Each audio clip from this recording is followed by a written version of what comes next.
বছর শেষের সাথে সাথেই নাকি কলকাতা থেকে শীত হবে উধাও, এমনটাই নাকি জানিয়েছে হাওয়া অফিস। কিন্তু বছরের শুরুতেও শীতের আমেজ ধরে রাখতে প্রত্যেক বছরের মতো আবারও ফিরে আসলো 107 উইন্টার ফেস্টিভ্যাল কলকাতা পুরসভার 107 নম্বর ওয়ার্ডের কাউন্সিলর লিপিকা মান্নার উদ্যোগে। 2রা থেকে 4ঠা জানুয়ারি 3 দিন ব্যাপী এই বিশাল মাপের উৎসব উপলক্ষে কসবার নারকেল বাগান খেলার মাঠে উপচে পড়ছে মানুষের ঢল। কারণ খাওয়া দাওয়া কেনাকাটার পাশাপাশি এই উৎসব মঞ্চে প্রত্যেক দিনই থাকছে বিখ্যাত সব শিল্পীদের সাংস্কৃতিক অনুষ্ঠান।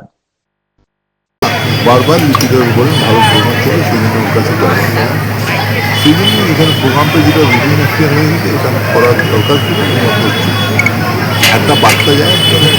সে বার্তাটা হচ্ছে যে আজকে মানুষ চাহিদা যারা মানুষের সেই কাজগুলো যদি আমরা করি, তাহলে সেই কাজ করতে গেলে মানুষ আমাদের সঙ্গে থাকবে। আজকে আমাদের নেত্রীও বলে আমরা হয়তো নিচে অনেক রকম মানুষকে হিংসার কথা বলে, কেউ ভাগাভাগি রাজনীতির কথা বলে, আমরা বলি কাজে নিয়ে গেলে আমরা মানুষের কাছে যাই। আমাদের নেত্রী কাজ মানে হচ্ছে মানুষের মন জায়গা, সেই যেই হোক সাংস্কৃতিক প্রোগ্রাম হোক, সেটাও মানুষের চাহিদাটা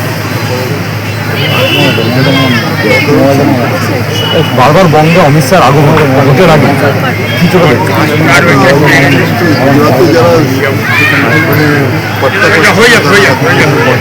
বঙ্গতে আসছে, আগে বলেছিল 400 পার 200 পার অনেক কিছু বলেছিল।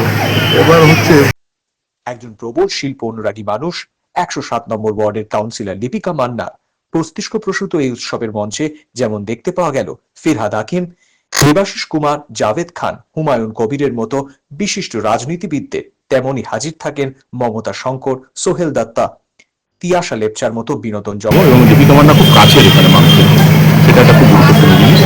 আর রইল 2026, সবাইকে আমি আন্তরিক অভিনন্দন শুভেচ্ছা জানিয়েছি। সবার খুব ভালো কাটুক, আনন্দে কাটুক। অন্তত প্রতিদ্বন্দ্বিতা যাই হোক, সামনে একটা ইলেকশন আছে, আমাকেও লড়তে হবে সেই ইলেকশনে।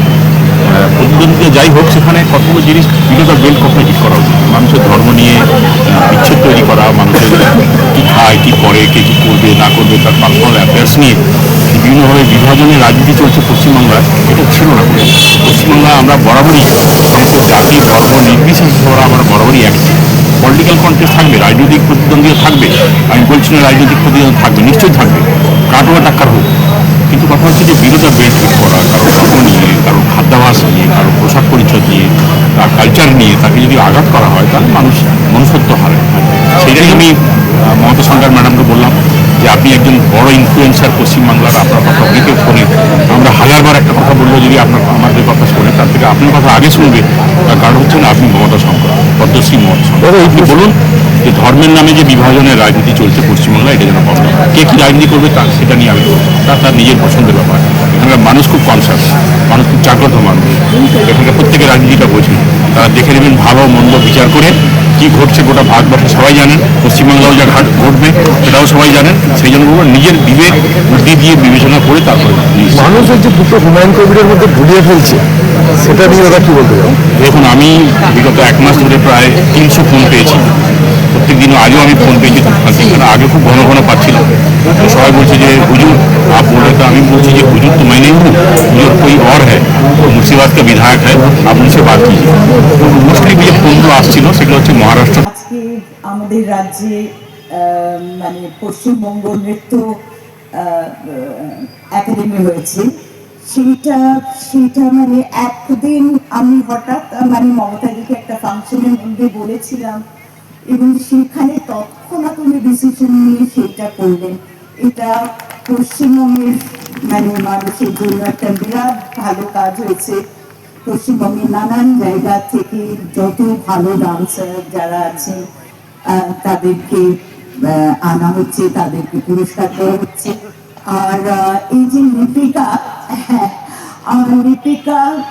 লিপিকা আমার মানে আমি মানে গর্ব করে বলতে পারি, লিপিকা একসময় আমাদের উদয়ন নাচের স্কুলের ছাত্রী ছিলেন, এবং সেখানে লিপিকা এখন এত ভালো কাজ করছেন, এত বড় কাজ করছেন, মানে আমি তো ভাবতে পারি না। আমি ওর ডবল বয়স হয়েও আমি ওর মানে ওর কাছে কিছুই না, কারণ এত বড় কাজ কি